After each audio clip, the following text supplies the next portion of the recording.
Nigeria's power sector has been struggling for decades with electricity policy enforcement, uncertainty in gas supply, and constraint in its transmission system. All these challenges resulted in frequent and long power cuts that put a strain on the economy and national growth. According to the World Bank report, 85 million Nigerians do not have access to the national grid. These represent 43% of the country's population, making Nigeria the country with the largest energy access deficit in the world. Adebayo Omolora has details. What difference his administration has made to the sector? Speaking with passerby, you get the feeling that her at a loss as to the administration not getting a hang of it. The light is not good. It's gone worse. We can't enjoy the light again. The power sector now is not too good, and the prices now is too high. Every time they are just bringing a bill, and the bill is that even the lights we don't even use, we they pay much bill. The electricity is very poor now. It's very poor. I can't. If you want me to give them, I will not give them 100%. I will give them 10% because people are paying higher, but we are not receiving anything. We are paying higher. Upon say that we are using a prepaid, almost everybody is using prepaid, but we are paying higher. But there is no NEPA, no lights. You understand? So the electricity, all this thing is very poor. The issue of electricity is not something to talk about. It has been like this in the past, and it has, since I was a child, it has been like this. There's no change. I've not seen anything.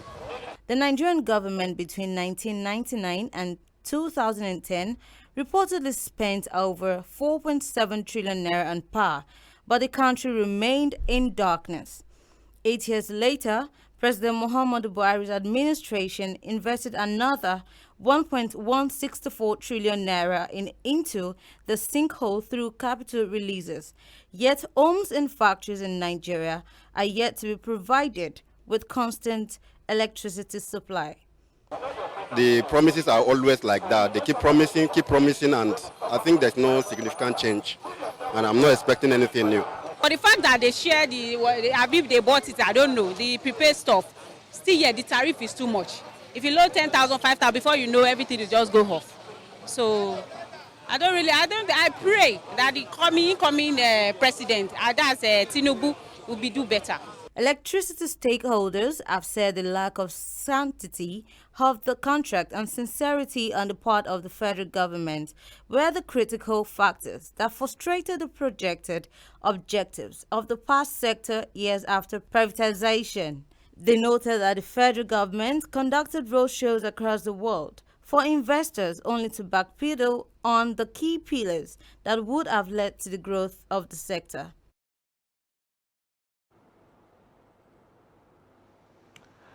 The rift within the upper echelon of the People's Democratic Party appears unresolved as 5 governors under the urges of the G5 were conspicuously absent at the meeting of the party's presidential candidate Atiku Abubakar with current and soon-to-be inaugurated governors.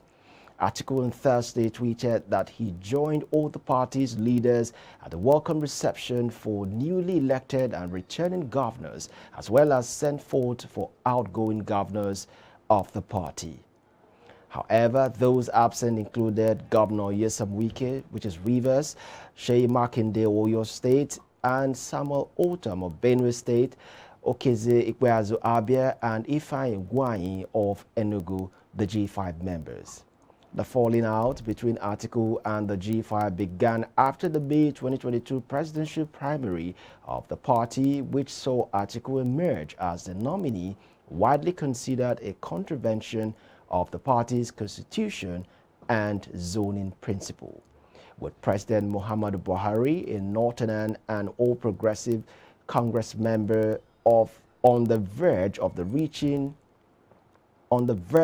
reaching the constitutional limit of 2 4-year terms in office, the zoning principle dictates that his successor should come from the South. Though Southern aspirant Wike was considered a front runner going into the presidential primary, his loss earned sympathy from older third-party members who saw injustice in the former vice president winning the ticket.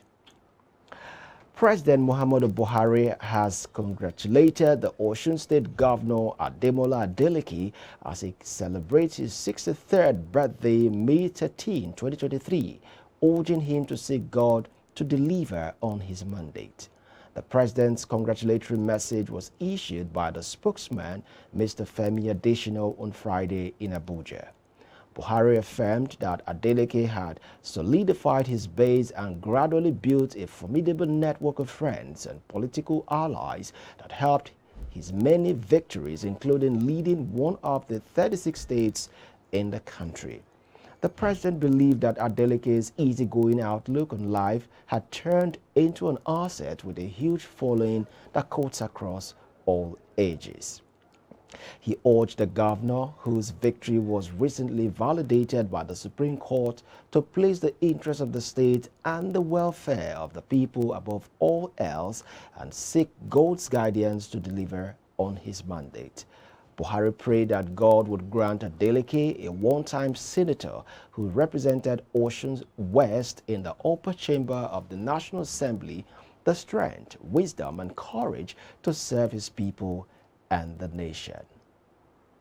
Suspected Fulani militant attacked and killed about 7 persons in Wakan village, Atiang land in Zankon, Tafak local government area of Kaduna State. Several houses were also razed by the attackers, with the number of those injured yet to be ascertained. The attackers stormed the village in their numbers, with a source saying that a search is ongoing to ascertain the casualties in the area. He stated that the most worrisome issue is the inability of those in authority to take proactive measures to avert the ugly incident that has been ongoing for years, particularly in Atiang land. Meanwhile, effort to get reactions from both the state police public relations officer Mohammed Jaling and the Commissioner for Internal Security and Home Affairs Samuel Arowan proved abortive, as they did not respond to calls. The Deputy Governor of Oyo State, Barrister Bayo Lawal, has lamented the activities of quacks in the estate surveying and valuation profession, which according to him had led to recurring cases of building collapse, avoiding deaths and injuries, which leaves in its path tales of sorrow and regret. Speaking at the event, the Oyo State number 2 man assured all machinery would be put in place to put a final stop to this negative trend, which has soiled the nation's global image. The word of assurance from the Deputy Governor is that the current administration will do its utmost in sanitizing the system. Barrister Lawal raised these concerns and many more when he played host to the national leadership of the Nigerian Institute of Estate Surveyors and Valuers during a courtesy visit to his office in Ibadan. Concern really then and even now is the incidence of quacks in your profession. You seem not to pay attention to it, because although there's no profession that you don't get quacks, in medical practice you get quacks, in law you get quacks, every other profession you have, but in estate surveyor and valuer profession, you get more quacks than in other years. Because everybody that retires now, either in public service or civil service or private sector, the next thing you see is a hanging signboard, estate consultant,